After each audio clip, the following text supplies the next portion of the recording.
Hello friends, तो आज मैं बात करने वाला हूँ नेटफ्लिक्स पर रिलीज हुई सीरीज बेताल सीजन 1 के स्पॉइलर फ्री रिव्यू के बारे में। तो चलिए देखते हैं क्या खास है इस सीरीज में जिस वजह से आपको इस सीरीज का सीजन 1 देखना भी चाहिए या नहीं। बट आगे बढ़ने से पहले एक छोटी सी रिक्वेस्ट कि अगर आपको मेरा काम जरा सा भी पसंद आता है तो मेरे इस वीडियो को लाइक करना बिल्कुल भी मत भूलिएगा, ताकि मैं इस टाइप के कंटेंट को अपने चैनल पर कंटिन्यू रख सकूँ।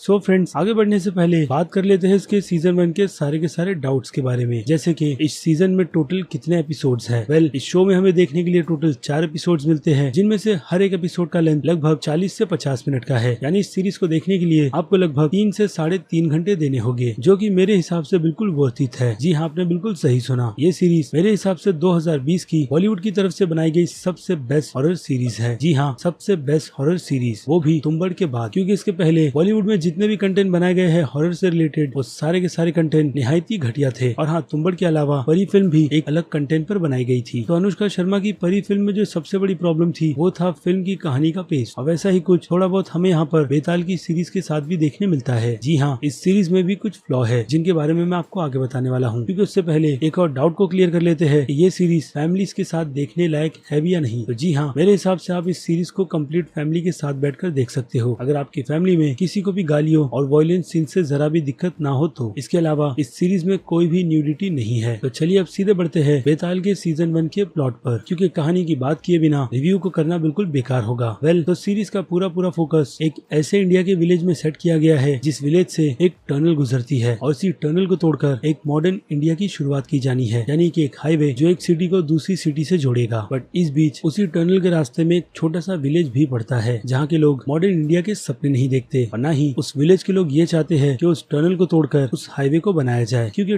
टनल को तोड़ने से उस गांव के साथ साथ बाकी दूसरी जगहों पर भी मुसीबत आ सकती है। अब वो मुसीबत क्या है, वही सारी की सारी डिटेल्स जानने के लिए आपको देखना होगा नेटफ्लिक्स का शो बेताल। खैर, तो अगर आपने बेताल के ट्रेलर को देखा है तो वो पूरा का पूरा ट्रेलर आपको सिर्फ इसका पहला ही एपिसोड दिखाता है। जी हाँ, और बाकी के 3 एपिसोड हमें यही समझाते हैं कि ये बेताल नाम की बला है क्या। और मुझे लगता है ये नाम हम इंडियंस के लिए ज्यादा नया है नहीं, क्योंकि हमने इसके पहले भी इस नाम को विक्रम बेताल के साथ में सुना है, जो की एक रामानंद की टीवी सीरीज थी, जिस पर आगे चलकर काफी सारी फिल्में भी बनाई गई। बट एक्चुअल में ये काफी पुरानी कहानी है बेताल 25 के नाम से, जिसका जिक्र मैंने इसके ट्रेलर ब्रेकडाउन में किया था। और हाँ, मेरे हिसाब से आपको इसकी ट्रेलर ब्रेकडाउन की वीडियो देख लेनी चाहिए, अगर आपको विक्रम बेताल की कहानियां नहीं पता है तो, ताकि आपको आइडिया रहे कि ये सीरीज आपको आगे और क्या दिखाने वाली है। यानी यहाँ पर क्रेडिट राइटर्स को तो जरूर जाता है, बट उतना ज्यादा भी नहीं, क्योंकि मेरे हिसाब से मुझे लगता है काफी फास्ट पेस के चलते राइटर्स यहाँ पर बहुत बुरी तरीके से चूक गए हैं। यानी काफी सारी चीजों को उन्होंने इस सीरीज में मिस कर दिया, जिन्हें अगर और भी अच्छे खासे फोकस के साथ लिखा जाता तो ये सीरीज डेफिनेटली और भी ज्यादा बेस्ट बनती, जो अनफॉर्चुनेटली फिलहाल तो ये है नहीं। लेकिन फिर भी डायरेक्टर के डायरेक्शन के चलते ये सीरीज सच में देखने लायक बनती है। और हाँ, इसकी कहानी भी, भले से ही कैरेक्टर डेवलपमेंट के नाम पर हमें इस सीरीज में ज्यादा कुछ खास देखने नहीं मिला। जी हाँ, अगर बात करूँ मैं कैरेक्टर्स की, तो किसी भी कैरेक्टर्स को अच्छी तरीके से डेवलप नहीं किया गया है इस सीरीज में, सिवाय सानवी नाम के कैरेक्टर के, जिस कैरेक्टर से हम थोड़े बहुत कनेक्ट हो पाते हैं सीरीज में। और इसके अलावा अगर परफॉर्मेंस की बात करें तो इस पूरी सीरीज में अगर किसी ने सबसे अच्छी परफॉर्मेंस दी है तो वो नाम है मंजरी पुलपारा के कैरेक्टर पुनिया का, जो कि एक विलेजेस बनी हुई है इस सीरीज में। और फिर इसके बाद नाम जितेंद्र जोशी का भी आता है, जिनके कैरेक्टर का नाम इस सीरीज में अजय माधवान दिखाया गया है। और बाकी के जितने भी कैरेक्टर्स हैं उन सभी का रोल इस सीरीज में मुझे ठीक ठाक लगा, ना कि ज्यादा ग्रेट। जी हाँ, इसमें इंक्लूड इस सीरीज के लीड कास्ट विनीत कुमार भी है और आहाना कुमारा भी, जिन सभी के कैरेक्टर्स को इस सीरीज में बिल्कुल भी सही ढंग से नहीं लिखा गया है। इनफैक्ट एक बाप को बेटी नहीं चाहिए, वो चीज हमें इस सीरीज में दिखती है, लेकिन फिर भी उसे बोलकर ये बता दिया जाता है कि ऑडियंस ज्यादा कुछ नहीं समझती और उन्हें हर चीजें एक्सप्लेन कर ही बतानी चाहिए। आई थिंक यहाँ पर राइटर्स थोड़े बहुत चूक गए हैं, जबकि मुझे उनका काम बाकी डिपार्टमेंट्स में बहुत ज्यादा पसंद आया राइटिंग के, खास करके इस पुरानी कहानी को पूरी तरीके से नए टचअप में बनाने के लिए। और अब आ जाए इस सीरीज के बाकी दूसरे डिपार्टमेंट पर, जैसे कि सीरीज का VGM, जो सच में बहुत ज्यादा अच्छा है। और इसके अलावा इस सीरीज की एडिटिंग भी बहुत ज्यादा अच्छी की गई है, जो बिल्कुल भी सुस्त नहीं बल्कि काफी ज्यादा फास्ट पेस पर चलती है। बट फिर भी अगर छोटी सी प्रॉब्लम की बात करें तो वो प्रॉब्लम है इसके बाकी के 2 एपिसोड, जिनकी कहानी 2 एपिसोड्स के बाद आकर थोड़ी सी थमसी जाती है, बट इतनी ज्यादा भी नहीं कि हम बोर हो, क्योंकि इस सीरीज का पूरा फोकस यही था कि इस सीरीज को देखते वक्त ऑडियंस बिल्कुल भी बोर ना हो। और अब बात करें इस सीरीज की प्रोडक्शन क्वालिटी की, जो कि बनती ही है क्योंकि कंटेंट है हॉरर का और नाम जुड़ा हुआ है प्रोडक्शन हाउस में रेड चिलीज और नेटफ्लिक्स का, इसलिए प्रोडक्शन वैल्यू भी इस शो की बहुत ज्यादा अच्छी है, जिस पर सीरीज के डायरेक्टर पैट्रिक ने बहुत ज्यादा ध्यान देकर इस सीरीज को वैसे ही डायरेक्ट किया है, यानी कि ज्यादा से ज्यादा डार्क लोकेशन में भी इस सीरीज का डायरेक्शन सच में आपको पसंद आएगा, खास करके इसके कलर टोन को लेकर। और हाँ, लोकेशंस ऐसी कि आप सीरीज को देखते वक्त इसकी पूरी की पूरी दुनिया में खो जाओगे, जिससे अगेन आपको तुम्बाड़ जैसी ही फीलिंग आएगी। और अब आ जाए ज़ॉम्बीज पर, तो उनके मेकअप्स मेरे हिसाब से तो ठीक है, सिवाय उनकी आंखों पर लगी हुई एलईडी बल्ब के अलावा, जो कहीं कहीं पर हमें थोड़े अजीब से लगते हैं। और नहीं, मैं प्रोस्थेटिक की बात बिल्कुल भी नहीं करने वाला, क्योंकि ये एक इंडियन सीरीज है जो मेरे हिसाब से प्रोस्थेटिक के मामले में बिल्कुल ठीक है। इनफैक्ट बाकी बॉलीवुड के दूसरे भूतों की तरह यहाँ पर सिर्फ सफेद आटा लगाकर लोगों को डराने की कोशिश तो नहीं की गई। यहाँ पर एक अच्छा खासा प्रोस्थेटिक यूज किया गया है, जो कहीं कहीं पर मार खाता है और कहीं पर बिल्कुल भी नहीं। खैर, तो ऐसे बोलने के लिए सीरीज में बहुत कुछ है कैरेक्टर्स को लेकर, जिनकी बात मैं डेफिनेटली इसकी स्पॉइलर वीडियो में करने वाला हूँ, यानी कि सीरीज एक्सप्लेन वाली वीडियो में, जो आपको मेरे दूसरे channel movie stock movie explain पर देखने मिलेगी, जिसे मैं जल्द से जल्द अपलोड करने की कोशिश करूंगा, ताकि आपको ये सीरीज और भी आसानी से समझ आ जाए, खास करके विक्रम बेताल की कहानी को लेकर, जिसे इस सीरीज में एक्सप्लेन किया गया है, बट काफी लोग उस चीज को मिस कर देंगे। और हाँ, सीजन का एंड भी हमें किस ट्विस्ट पर छोड़कर जाता है, उसकी भी थोड़ी बहुत डिस्कशन तो बनती ही है। तो अब बाकी की डिटेल्स मैं इसकी रेटिंग के टाइम पर डिस्कस कर लेता हूँ, जिसमें अगर मैं बात करूँ इस सीरीज के एक्शन की, तो एक्शन के लिए मेरी रेटिंग 5 में से 3 स्टार की रहेगी, क्योंकि सीरीज में एक्शन मेरे हिसाब से बिल्कुल ठीक डाला गया है, जो ज्यादा वायलेंस भी है। और उसके बाद आ जाए कॉमेडी पर, तो ये रेटिंग 5 में से 0 स्टार की रहेगी। और ड्रामा के लिए भी मेरी रेटिंग 5 में से 3 स्टार की ही रहेगी, क्योंकि प्लॉट यहाँ पर और भी अच्छी तरीके से डेवलप किया जा सकता था, बट फिर भी कोशिश अच्छी की गई है, जो मुझे पर्सनली बहुत ज्यादा पसंद आई। क्योंकि एक तो इस कहानी का कनेक्शन सीधे सीधे हमारी इंडियन ओल्ड टेल्स से है, जो कि ऑब्वियसली विक्रम बेताल की है, जिसे बिल्कुल ही नई तरीके से सोचकर लोगों के सामने रख दिया गया। और हाँ, मुझे नहीं लगता है कि ये कोई स्पॉइलर है, क्योंकि सीरीज के टाइटल से ही लोगों को ये बात साफ साफ पता चल जाती है कि इस सीरीज का फोकस एक्चुअल में हमें क्या दिखाएगा, लेकिन दिखाने का ढंग बिल्कुल ही अलग था। और हाँ, एक तरीके से सीरीज की कंपैरिजन तुम्बाड़ से भी की जा सकती है, बट तुम्बाड़ का लेवल इस सीरीज से बहुत ज्यादा हाई रहेगा, और ये सीरीज तुम्बाड़ के बाद ही आएगी। लेकिन फिर भी कोशिश अच्छी की गई है इस सीरीज से ये बताते हुए कि पुरानी कहानियों को भी अगर नए ढंग से बनाया जाए, अच्छी खासी रिसर्च कर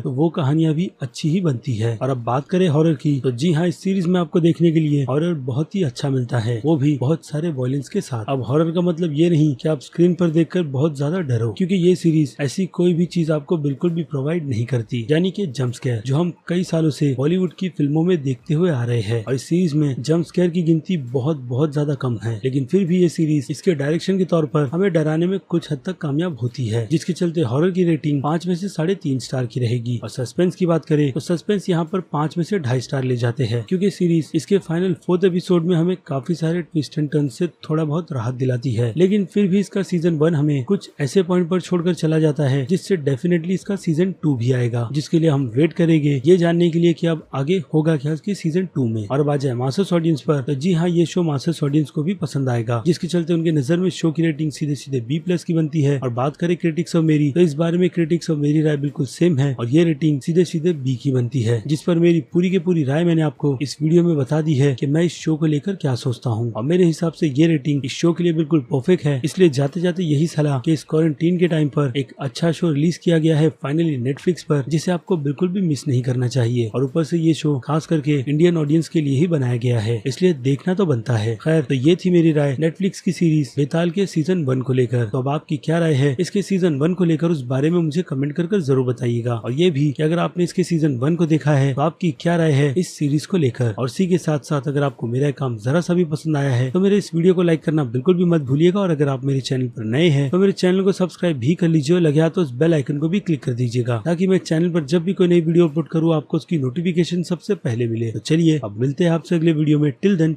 बाय।